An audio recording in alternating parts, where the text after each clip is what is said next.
Buah-buah permenungan Hari Raya Tritunggal Maha Kudus tahun B. Bacaan pertama dari Kitab Ulangan bab 4 ayat 32 sampai 34, dilanjutkan ayat 39 sampai 40. Bacaan kedua surat Rasul Paulus kepada umat di Roma bab 8 ayat 14 sampai 17. Injil diambil dari Injil Matius bab 28 ayat 16 sampai 20. Bacaan pertama menampakkan Allah yang penuh kuasa. Allah berkuasa dari ujung bumi sampai ke ujung langit, dan tidak ada Allah yang lain. Allah berkuasa menciptakan manusia. Allah berkuasa melalui sabdanya di tengah-tengah api yang membuat Israel hidup ketika mendengarkannya. Allah juga berkuasa mengeluarkan perintah-perintahnya yang menjadi pegangan bagi manusia yang disampaikan melalui Musa. Dalam bacaan kedua, Paulus menegaskan apa yang menjadi peranan Roh Kudus. Roh Kudus berkuasa mengangkat semua orang menjadi anak-anak Allah. Roh Kudus memimpin orang beriman dan menjadikan mereka sebagai anak-anak Allah. Dengan Roh Kudus, setiap orang beriman berseru, "Abba, ya Bapa." Roh Kudus mendampingi roh manusia atau jiwa manusia dalam bersaksi sebagai anak-anak Allah. Roh Kudus menjadikan manusia menjadi ahli waris seperti Kristus. Maka jika manusia ikut menderita sama seperti Kristus, maka manusia pun akan dipermuliakan bersama Kristus.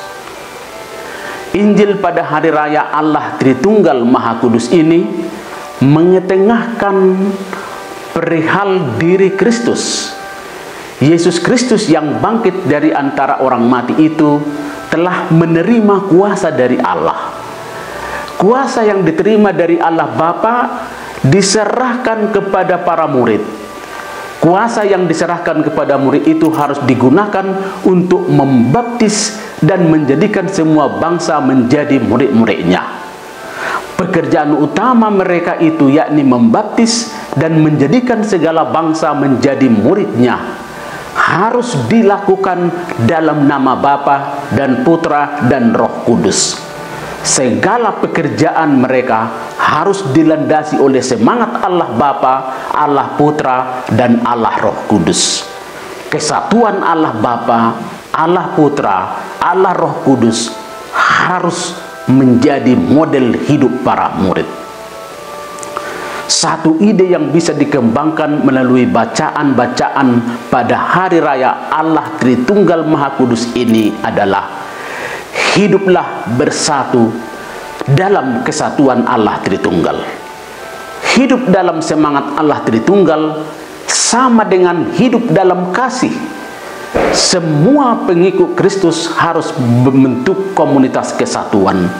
Komunitas yang satu dalam segalanya, satu dalam iman, satu dalam kasih, satu dalam pengharapan, satu dalam perencanaan, satu dalam tujuan, dan satu hasil, yakni kehidupan yang abadi. Kita sebagai umat pengikut Kristus perlu menjadikan kesatuan Allah Tritunggal menjadi model hidup berkoinonia. Kita menyembah Allah yang tidak sendirian, melainkan seorang Allah yang penuh dengan persekutuan kasih dan saling berbagi. Allah Tritunggal Maha Kudus, Bapa, Putra, dan Roh Kudus adalah satu komunitas, satu kesatuan.